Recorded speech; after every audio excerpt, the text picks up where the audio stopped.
Everyone, कैसे हैं आप सभी। स्वागत है आप सभी का आईएफएस के यूट्यूब चैनल पर। आज हमारे साथ जुड़ रही हैं वेस्ट बंगाल की लग्नोजिता पाल। इन्होंने बहुत सारी मेहनत की है और इन्होंने फिर फाइनली सीएसएआर की एग्जाम को क्वालिफाई किया है। तो आइए हम सीधा चलते हैं मिस पॉल के पास और समझते हैं कि किस तरीके से उन्होंने पढ़ाई की, किस तरीके से उन्होंने अपने पूरे समय को बांट रखा था, कितना रिवीजन किया था और किस तरीके से उन्होंने फाइनली प्रिपरेशन किया, इसके ऊपर हम बात करते हैं। तो वेलकम मिस पॉल, कैसी हैं आप? Thank you sir, I am very good now. Okay, thank you sir. आप अपना इंट्रोडक्शन दे दीजिए हमारे दर्शकों को सबसे पहले। Yes sir. Hello everyone. I'm Lognojita Pal. I'm from Alipurduar, West Bengal, and I have got my ranking, All India ranking 21 in LS in CSIR 2022. I've got my ranking. तो फिर आपने जेआरएफ के लिए फॉर्म भरा था या LS के लिए फॉर्म भरा था? सर मैंने जेआरएफ के लिए फॉर्म भरा था इस बार। तो एलएस हुआ और फिर जेआरएफ कितने पॉइंट से या कितने से चूका, कुछ बताएंगे? यस सर, मेरा जेआरएफ इस बार 0.08 परसेंटाइल से चुका। मेरा परसेंटाइल था 98.91 और जनरल का कट ऑफ आया था 98.99। तो इसीलिए मतलब आपका केवल 0.08 से एग्जाम चुका है जेआरएफ के लिए? Yes sir, yes sir. कितना गुस्सा आ रहा था सर? उस टाइम तो बहुत दिल टूटा था, बहुत ही बुरा लगा था। तो फिर क्या बोला खुद को, अपने आप को? सर मैंने खुद को बोला कि थोड़ा तो ब्रेकडाउन हुआ था, फिर मैंने खुद को मोटिवेट किया कि ठीक है इतने टाइम में, क्योंकि मेरा टेक्निकली ये फर्स्ट अटेम्प्ट था। इससे पहले मैंने जब अटेम्प्ट किया था तो मेरा बस एक ही यूनिट हुआ था और वो भी जेनेटिक्स, मतलब मैं बस एमएससी पास आउट की थी तभी। ओके, ठीक है। तो और फैमिली में कौन कौन है? सर फैमिली में मैं, मम्मी और पापा, बस तीनों ही। क्या करते हैं मम्मी पापा? मम्मी पापा दोनों ही टीचर हैं। दोनों ही टीचर हैं? स्कूल के टीचर या कॉलेज में? स्कूल के टीचर है दोनों। ओके, स्कूल के टीचर हैं। तो फिर मम्मी पापा ने ये नहीं बोला कि आप भी बीएड करो और फिर आप भी हमारे जैसे स्कूल में आपका भी लग जाएगा, आप भी बेहतर कर पाओगे, ऐसा नहीं बोला? या फिर नहीं, आपने जब नहीं बोला? सर, मम्मी, हाँ बताइए। मम्मी पापा से ही मोटिवेट किया कि ये लाइन बहुत रेस्पेक्टेबल है, टीचिंग लाइन या रिसर्च लाइन, इसी में जाओ, पर जितना तरक्की कर सकते हो, जितना दूर जा सकते हो, we are with you. Okay, वो तो डेफिनेटली हर एक पेरेंट यही चाहते हैं कि हम जिस ओहदे पर हैं हमारे बच्चे उससे ज्यादा ही ऊपर जाएं और अपनी मंजिलों को छुएं। तो सबसे पहले ये बताइए कि सीएसएआर रिसर्च का पूरा एरिया है, तो आपको फिर पता किस तरफ से चला कि सीएसएआर एग्जाम होता है या इस फील्ड से हम जाकर रिसर्च कर सकते हैं, या फिर रिसर्च में आपको इंटरेस्ट कैसे आया, फिर सीएसएआर का कैसे पता चला, ये जरा बता दीजिए। Yes sir. सर पहले मैंने प्रिलिमिनरी तो मेरा इंटरेस्ट था कि कॉलेज या यूनिवर्सिटी के टीचिंग का इंटरेस्ट था। उसके बाद मैंने जब ज्वाइन किया तो सर लोगों से बहुत इंफॉर्मेशन मिला या सीनियर से भी मिला कि ये सीएसआईआर लाइफ साइंस का एग्जाम होता है जो अपीयर करने के बाद ही हम स्कॉलरशिप वगैरह मिल सकता है। तो उसी के उन लोगों से ही मोटिवेशन मिला और एग्जाम का भी पता चला। पर जब एमएससी में हमने डिसर्टेशन का रिसर्च वर्क स्टार्ट किया तो देन आई डिसाइडेड कि रिसर्च वर्क में भी, रिसर्च लाइन में भी ग्रो कर सकती हूँ। ठीक है, तो आपका एमएससी किस सब्जेक्ट से हुआ है? सर बॉटनी से बिलोंग कर रहे हैं आप। ठीक है, चलिए। तो बेसिकली आपको अपने टीचर से इंस्पिरेशन मिला या सीनियर से मिला है कि मैं भी इस फील्ड में आना चाहती हूँ, उनको देखते हुए। yes. और पेरेंट्स का पूरा सपोर्ट तो मिल ही रहा था, राइट? ठीक है। yes, और फिर सीएसआईआर एग्जाम का पता चला, तो सीएसआईआर एग्जाम ये तो रिसर्च फील्ड की तरफ या टीचिंग फील्ड की तरफ जाना था आपको, तो वहीं से सीएसआईआर का भी पता चल गया कि सीएसआईआर देकर हम इस तरफ आ सकते हैं, या फिर कहीं और से कुछ पता चला था? नहीं सर, उन लोगों से ही पता चला और एक सीनियर दीदी थी जो बहुत हेल्प किया। उन्होंने पूरा गाइड किया कहाँ जाना है, कहाँ से करना है, सीएसआईआर करना है। उन्होंने ही मुझे आईएफएस का भी पता दिया था। ओके, तो मतलब सीनियर के थ्रू आईएफएस इंस्टीट्यूट का भी आपको पता चला। चलिए, ठीक है। और फिर आपने सीएसआईआर कितनी बार दिया? जो एग्जामिनेशन होता है, आपने एमएससी रनिंग में फॉर्म भरा या फिर एमएससी पास आउट होने के बाद भरा? तो पहले ये बताइए कि एमएससी आपका कंप्लीट कब हुआ है? सर एमएससी मेरा कंप्लीट हुआ 2022 में। 22 में, ठीक है। फिर एमएससी रनिंग में एक आध बार फॉर्म भरा था आपने? रनिंग में मैंने एक ही बार फॉर्म भरा, और वो मैंने जस्ट एग्जाम कैसे होता है, कैसे देना होता है, इसी के लिए एक बार दिया था। और दिस इज माय टेक्निकली तो फुल प्रिपरेशन लेके this is the first attempt, और वो वाला लास्ट दिया था। तो फर्स्ट टाइम जब दे के देखते हैं वाली बात थी, तो उस समय कितने नंबर आए थे यार, परसेंटाइल आया था? सर उस टाइम तो बहुत उतना अच्छा नहीं आया था, 54 समथिंग परसेंटाइल आया था, क्योंकि मेरा एक ही वो यूनिट थोड़ा सा देख के गई थी मैं बस। अच्छा, इतना सा देख के गई थी तो 54 परसेंटाइल आ गया था। चलिए ठीक है, परफेक्ट। उसके बाद फिर आपने आईएफएस कैस आपने बता ही दिया कि आपको सीनियर से आईएफएस इंस्टीट्यूट का पता चला, और उसके बाद फिर आपने आईएफएस इंस्टीट्यूट का जैसे ही पता चला आपको, तो आपने क्या यूट्यूब से पहले देखना प्रेफर किया था या फिर सीधा सीधा सब्सक्रिप्शन लेने का सोच लिया? मैंने डायरेक्ट यहाँ का वो जो लाइव कोर्सेज होता है विद रिकॉर्डेड क्लास, वो मैंने इमीडिएट एमएससी खत्म करने के बाद ही वो कोर्सेज ले लिया था, क्योंकि मुझे फुल कंसंट्रेटेड होकर प्रिपरेशन लेना था। तो मैंने पहले ही ले लिया था। ठीक है, तो आपने लाइव और उसके साथ जो रिकॉर्डिंग मिल जाती है वो वाले कोर्स लिए थे आपने, ठीक है? Immediate after. ठीक है, चलिए। तो और उसके बाद फिर जब आप लाइव पूरी क्लासेस करती थी, या मतलब कि ज्यादातर आप रिकॉर्डिंग देखना पसंद कर रहे थे उसकी? एक्चुअली मुझे पसंद तो लाइव क्लास ही था, पर मैं कुछ डिसर्टेशन का काम का भी एक्सटेंशन कर रही थी, तो मुझे कभी कभी मतलब महीने में 15 डेज लैब जाना भी पड़ता था। तो जब क्लास स्किप हो जाता था तो मैं आके फिर रिकॉर्डेड क्लास करती थी, पर जब पॉसिबल होता था मैं लाइव क्लास ही फॉलो करती थी। That is the best option. तो फिर आप एमएससी के बाद भी अपने डिसर्टेशन को एक्सटेंड कर रहे थे, उस पे जो काम चल रहा था आपका, राइट? हाँ सर, वो पेपर वगैरह का काम के लिए। ओके, ठीक है। आप रिसर्च पेपर पे भी एमएससी लेवल पे करना चाह रही थी, इसीलिए आप उधर भी ध्यान दे रही थी और सीएसआर भी कर रही थी, राइट? Yes sir. ठीक है, तो फिर कैसे मेंटेन किया कि रिसर्च वर्क को भी समय देना है, पेपर पे भी काम करना है, उसके बाद फिर लाइव या रिकॉर्डेड क्लासेस भी करने हैं, उसके बाद फिर रिवीजन भी करना है, फिर क्वेश्चन प्रैक्टिस भी करना है। इन सबको थोड़ा बांटते हुए मुझे बताइए कि आपने ये कैसे कैसे बांटा था? सर प्राइमरीली तो बहुत टफ हो रहा था, पर क्या टफ हो रहा था, मतलब परेशानी किस में होती, वो पॉइंट को फोकस करें। सर टाइम मैनेजमेंट में ही प्रॉब्लम हो रहा था। फिर मैंने लैब का टाइम एकदम फिक्स्ड कर दिया, सुबह जाके शाम आ जाती थी। फिर कितने बजे से कितने बजे लैब का मतलब मैं 10 बजे जाती थी तो 5 बजे आ ही जाती थी। ठीक है, फिर उसमें फिर पढ़ाई को बताइए कि आप फिर पढ़ाई कब कब किया? हाँ, फिर उसके आने के बाद मैं 6-7 बजे से बैठ जाती थी वो रिकॉर्डेड क्लास को लेके। पहले 3-4 कितने लेक्चर देखते थे? एक दिन में मैं दो लेक्चर देखती थी। लेक्चर आप नॉर्मल मोड में देख रहे थे या फिर आप फास्ट बढ़ा कर देखते थे, कैसे देखते थे? नहीं सर, मैं पहले 1-2 दिन सच बोलती हूँ तो रिकॉर्डेड स्पीड बढ़ा के देखती थी, तो थोड़ा प्रॉब्लम हो रहा था, क्योंकि तभी समझ आता था पर कुछ टाइम बाद निकल जाता था दिमाग से। तो आप उस 2 लेक्चर देखते थे, तो 5 बजे आप ऑफिस मतलब लैब वर्क करके आते थे, तो फिर कितने बजे से लगभग स्टार्ट करते थे लेक्चर और कितने बजे तक खत्म होता था? करती थी 6-6:30 से स्टार्ट करती थी शाम को। तो मैं अप टू 10 PM मैं ये सब करती थी क्लास वगैरह। फिर डिनर खत्म करके मैं 1-2 घंटे वो क्वेश्चन सॉल्व करती थी। ओके, ठीक है। तो पहले ये बताइए कि आप जो लेक्चर्स देखते थे रिकॉर्डेड वाला, जो लाइव के फॉर्म में ही आपने लिया था लेकिन आपको समय ना मिलने की वजह से आप रिकॉर्डेड देख रहे थे, तो उस नोट्स को बनाना प्रेफर करते थे लेक्चर को देखते हुए?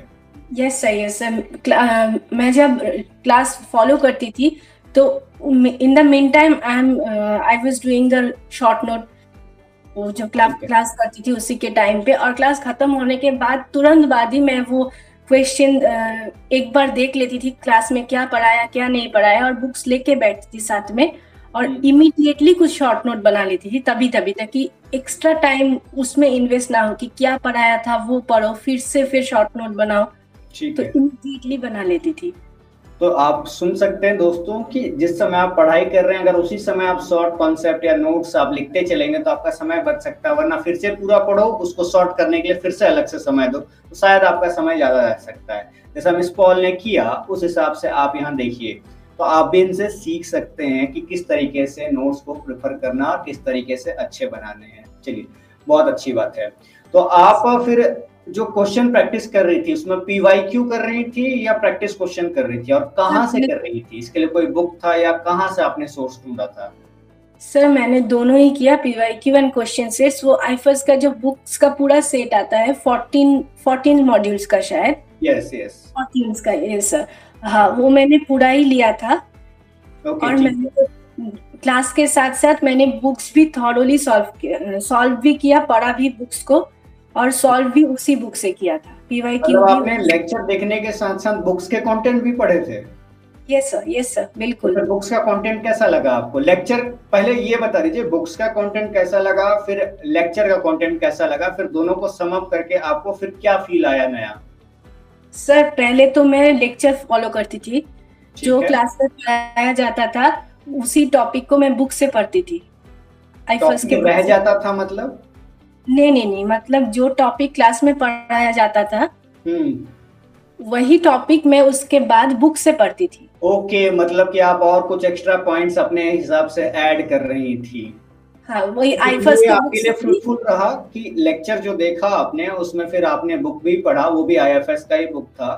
yes. तो फिर बुक के कंटेंट कैसे थे, और बुक के कंटेंट से क्या आपने अपने नोट्स में कुछ पॉइंट ऐड किए थे? तो बुक के कंटेंट से भी किए थे। बुक मतलब क्लास में जो कराया जाता था दैट इज सफिशिएंट।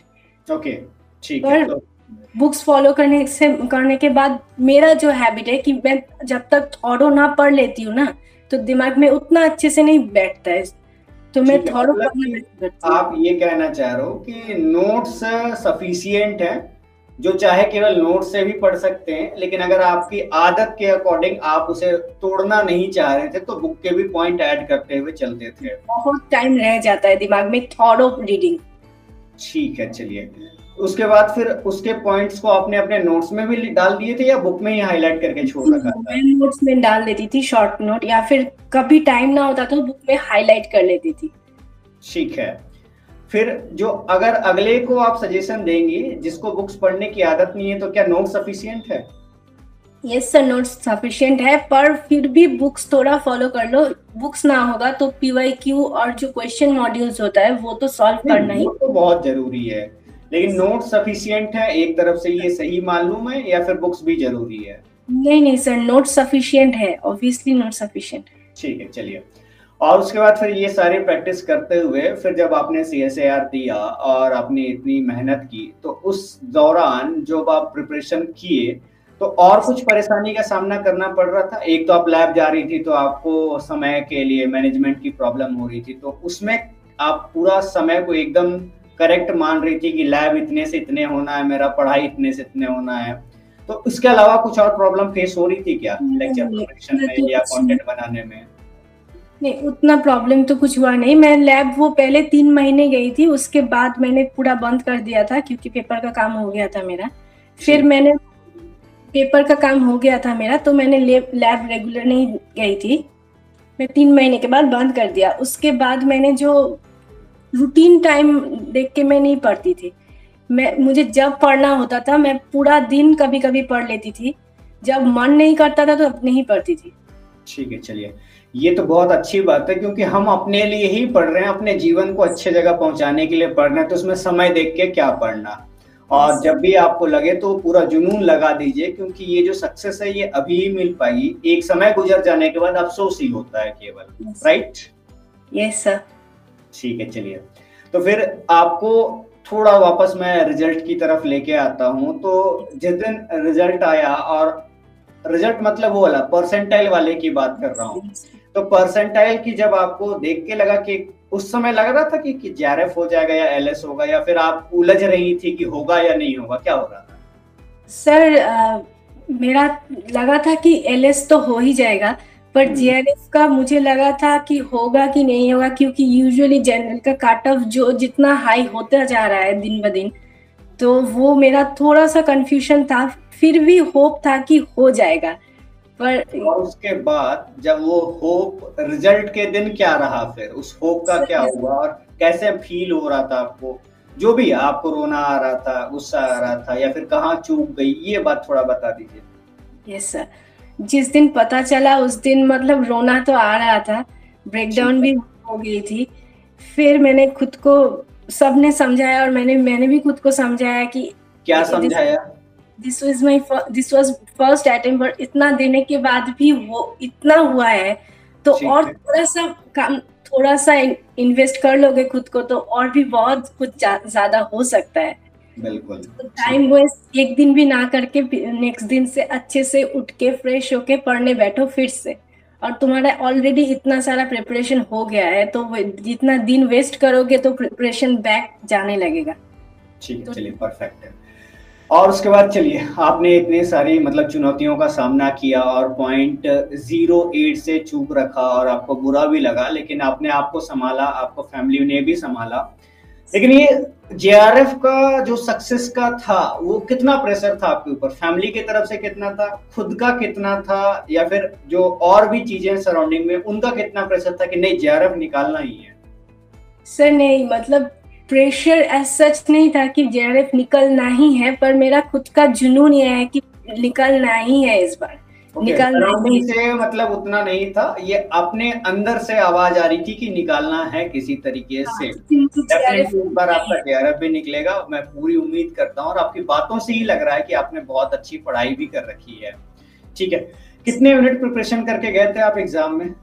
सर मैंने ओवरऑल 9 to 10 यूनिट्स पढ़ के गए थे अच्छे से। और बात, सॉरी सर, कौन से यूनिट छोड़ दिए थे आपने? सर मैंने वो बायोडाइवर्सिटी वाला थोड़ा सा चूक गया था मेरा। ठीक है। और वो डेवलपमेंटल वाला और एनिमल फिजियो थोड़ा सा वीक गया था। पढ़ के गई थी पर उतना भी अच्छे से नहीं, प्रिपरेशन नहीं हो पाया था। ठीक है, और एप्टीट्यूड के क्या हाल थे? एप्टीट्यूड सर अच्छे से ही प्रिपरेशन हुआ था। ओके ठीक है। एबीसी में कितने कितने क्वेश्चन किए थे? सर ए में मेरा ए में लगभग बता दीजिए अगर याद नहीं आ रहा है तो। हाँ सर, ए में मैंने शायद से वो 10 या 12 क्वेश्चन किया था पार्ट ए में। पार्ट बी में मैंने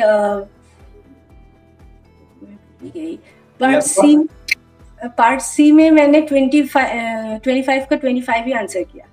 गलत कितने के तुम, अगर आपने मैच कराए होंगे तो बताना चाहेंगी तो आप बता सकती हैं। मैं वो मैच नहीं कराती हूँ क्योंकि बहुत टेंशन होता है मुझे। ओके ठीक है, चलिए कोई बात नहीं।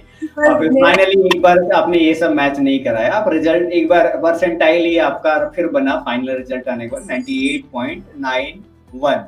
और पार्ट सी में मेरा बहुत सारा नहीं आया था क्योंकि वो बाद में आपका ही जो वो क्वेश्चन से मिलाया था मैंने, जो आप लोग जो क्वेश्चन सॉल्व कराते हैं जो मैं वहां से मिलाया था। तो पार्ट सी में मेरा 1 या 2 ही चुका था। ओके चलिए परफेक्ट। मतलब कहीं ना कहीं पार्ट बी में या पार्ट ए में लैग हो रहा था? पार्ट ए में मेरा थोड़ा सा लैग हुआ ड्यू टू टाइम मैनेजमेंट था या इवनिंग शिफ्ट में था? नहीं, मॉर्निंग शिफ्ट में था मेरा। मॉर्निंग शिफ्ट में था, ठीक है चलिए। और उसके बाद जो अभी आपको ये सक्सेस मिली है आपके इस मुकाम के लिए, जो आपको देख रहे हैं उनके लिए आप क्या कहना चाहेंगी? मतलब जो एस्पिरेंट्स 2023 में देंगे या फिर आप खुद भी देने वाली हैं जेआरएफ के लिए, तो उनको क्या कहना चाहेंगी आप? मैं यही कहना चाहूंगी कि जो भी कर रहे हो पूरे शिद्दत से करो और बैकलॉग आते जाएंगे। तुम्हें ऐसा फील होगा भी कि नहीं हो रहा है, छोड़ देना है और नहीं करना है, पर मतलब दिल छोटा मत करो और काम करते रहो। Hard work success will pay you your success. जब मन में ये ख्याल आए कि मुझे डर लग रहा है मेरा होगा या नहीं होगा, तो क्या सोचना चाहिए उस समय? ऐसा कुछ आपके मन में आता था? जैसे मेरे मन में आता था कि डर लग रहा है या फिर नहीं होगा, लेकिन मैं उस समय मैं टीचर से बात करता था तो मुझे ये बताया जाता था कि आप उसको कुछ कर भी नहीं सकते हो क्योंकि वो तो फ्यूचर है। आज के लिए आप अच्छे से तैयारी कर लो और यही आज की तैयारी उस फ्यूचर को डिसाइड करेगा। तो फिर जिस चीज को आपके हाथ में कंट्रोल नहीं है उसको क्यों करना है? तो आप कैसे सोचती थी ये जरा बताइए, या आप उनको क्या कहना चाहेंगे? जो चीज आपके हाथ में अभी फिलहाल नहीं है, आपके हाथ में क्या है? आज का प्रिपरेशन है और आज की तैयारी है, तो आप क्या कहना चाहेंगी? सर मैं वही कहना चाहूंगी कि दिन में एक भी टाइम वेस्ट मत करो, क्योंकि बाद में जाके तुम्हें ये गिल्ट फील ना हो कि मैंने वो दिन वो टाइम वेस्ट कर दिया था तो शायद निकल जाता। तो वो नहीं कि टाइम बिल्कुल वेस्ट मत करो, और आज का दिन पूरा दिन काम करने के बाद दिन का लास्ट में देखो कि हाँ मैंने ये काम किया, और रात पे सोने के पहले पता चले कि हाँ मैंने आज कुछ काम किया, मैं सेटिस्फाइड हूँ आज पढ़ाई को लेके, फिर ही सोने जाओ। काम खत्म करो उसके बाद सोने जाओ। तो जैसा आपने कहा कि समय वेस्ट नहीं करना है, तो आप पूरे दिन मतलब कभी आपके साथ ऐसा हुआ कि आपका कुछ समय वेस्ट हुआ हो किसी दिन और आपको फिर मतलब लग रहा हो कि ये तो वेस्ट चला गया आज का पूरा, ऐसा कोई दिन था? वेस्ट तो होता था सर, पर उसके बाद जो बुरा लगता था, मतलब बहुत बुरा फील होता था। तो वो मेकअप करने के लिए मैं दूसरे दिन बहुत ज्यादा मेहनत करती थी, पर एक दिन का काम खत्म होने के बाद दूसरे दिन में वो मैं मेकअप कर लेती थी। तो वो समय कहाँ खराब हो रहे थे जब आपका वेस्ट जा रहा था? वो कोई कुछ था एरिया, उसको बताना चाहेंगे क्या कि आप समय कहाँ वेस्ट हो जा रहा था, या किस चीज की वजह से हो रहा था वो? क्योंकि ऐसा तो नहीं है ना कि आप लैब वर्क के लिए जा रहे हो तो आपका लैब वर्क सामने है, आप तुरंत पहुंच गए। कभी क्या परेशानी हो रही थी जिसमें समय वेस्ट हो जा रहा था, फिर उसको अगले दिन आपको करना पड़ रहा था? यस सर, एक्चुअली मेरा वो लैब का काम तो शेड्यूल में था, वो प्रॉब्लम नहीं हो रहा था। प्रॉब्लम ये था कि मेरा तबीयत बहुत खराब हो जाता है, और तबीयत किसी का भी खराब हो सकता है, यू कांट से एनीथिंग। ठीक है। इसीलिए मैं पहले से अच्छे से प्रिपेयर करती थी, क्योंकि मुझे पता था कि मेरी तबीयत कभी भी खराब हो सकता है। बहुत इम्यूनिटी कम है मेरा, तो कभी भी तबीयत खराब होता है। लगभग तबीयत कितने दिन तक खराब रहता है? ऐसा होता था तो कितने दिन तक हो जाता था ऐसा? अभी मेरा बुखार 15 दिन तक चल रहा है। 15 दिन तक? तो इस समय आप पढ़ाई करती थी या कुछ कम हो जाता था? जब आप मतलब नॉर्मल रहते थे तो आप ज्यादा पढ़ाई करते होगे, लेकिन जब फीवर होता होगा तो कम हो जाती होगी ना? कम हो जाता है। तो मुझे पता है कि मेरा हेल्थ मेरा साथ नहीं देता है हमेशा, तो मैं जब ठीक रहती हूँ तो तब बहुत अच्छे से मेहनत करती हूँ, या फिर जब ठीक हो जाती हूँ उसके बाद ज्यादा मेहनत कर लेती हूँ, पर कैसे भी हो मेकअप कर लेती हूँ। ठीक है, चलिए। तो दोस्तों, जब मिस पाल की तबीयत इतनी खराब होते हुए भी वो मेंटेन करती हैं, बैकलॉग होता है, जब वो नॉर्मल हो जाती हैं तब इतनी मेहनत करती हैं, तो फिर हम तो नॉर्मल हैं, हम क्यों चूकें? और हम मेहनत किसी दूसरे के लिए तो कर नहीं रहे हैं, हम अपने लिए ही मेहनत कर रहे हैं। हमें ही सफलता चाहिए और वो सफलता से हमें मंजिल मिलेगी, तो दूर क्यों भागना? ठीक है। आपके सक्सेस में बहुत सारे लोगों का हाथ होगा, टीचर्स का हाथ होगा, परिवार का हाथ होगा, फ्रेंड्स का हाथ होगा, आपका हाथ होगा। तो थोड़ा बांट दीजिए जरा, या फिर बता दीजिए कि कितना कितना, किधर किधर, कैसे कैसे हेल्प मिला, या उनको क्या कहना चाह रही हैं? यस सर, सर बिल्कुल। मेरा सबसे पहला सपोर्ट तो मेरा मम्मी पापा बहुत सपोर्टिव है। उन लोगों के सामने से कोई भी नहीं आ सकता। फिर उसके टीचर्स लोगों से भी बहुत सपोर्ट मिला, जब भी कोई प्रॉब्लम हुआ पढ़ाई को लेके, कुछ भी लेके या टाइम को लेके, उन लोगों ने बहुत सपोर्ट किया। सीनियर्स लोग सब पढ़ाई को लेके, question solving, everything, they helped a lot. ठीक है, चलिए। और आप अंत में दर्शकों से कुछ कहना चाहेंगी, या फिर ये कहानी आज हम यही स्टॉप करते हैं? क्योंकि बहुत ज्यादा अगर हम बात करना चाहें तो जीवन में बहुत सारी स्टेजेस होती हैं, लेकिन हम यही रोकते हैं आज अपनी बात को। अगर आप कुछ दर्शकों से कहना चाहेंगी जो आपने इस प्रिपरेशन के दौरान आपने एक्चुअल में फेस किया, जो अगले सुनकर समझ सकते हैं, उस चीज को बताइए, बता दीजिए। या फिर अगर ऐसा कुछ नहीं है तो हम यही रोकते हैं अपनी बात। नहीं, ये सबको मैं यही कहना चाहूंगी कि दिल छोटा मत कीजिए, किसी को नहीं हुआ तो। क्योंकि मैं भी थोड़ा सा सक्सेस मिला, उसके बाद बहुत जल्दी से चूका भी मेरा, बहुत गैप से, स्मॉल गैप से। तो मैं वही बोलूंगी कि सब हार्डवर्क करते रहिए, सक्सेस अपने आप आते जाएंगे। चलिए, मतलब सीधा सीधा मिस पाल कह रही हैं कि अगर आप कहीं कहीं थोड़ा सा चूक रहे हो, क्योंकि पढ़ाई सब करते हैं, उस 3 घंटे में आप डिलीवर कैसा दे रहे हो वो बहुत बड़ा इंपॉर्टेंट होता है। और हर चीज हर पॉइंट पे सही हो जाना, तब तो फिर हम बहुत ही अच्छे हैं। तो चूक सभी से होती है, कहीं ना कहीं अपने आप में उस चूक को सुधारिए और अगले एग्जाम में आप डेफिनेटली उसको टारगेट करिए। और जो फ्रेशर हैं वो IFS के साथ जुड़िए। IFS आपके लिए मार्गदर्शन के लिए हमेशा पूरा खड़ा है, और आप IFS के परिवार का हिस्सा बनिए और अपने मंजिल को, आप रास्ते को कम कीजिए, क्योंकि मंजिल दूर है तो IFS वो रास्ता बनेगा और आपको उस मंजिल तक जल्दी पहुंचा देगा। तो दोस्तों आज हम यहीं रुकते हैं। थैंक यू मिस पाल, और हम जल्दी ही मिलेंगे एक और सफलता और सक्सेस की कहानी के लिए। तब तक के लिए बहुत बहुत शुक्रिया दोस्तों, जल्द ही मिलते हैं।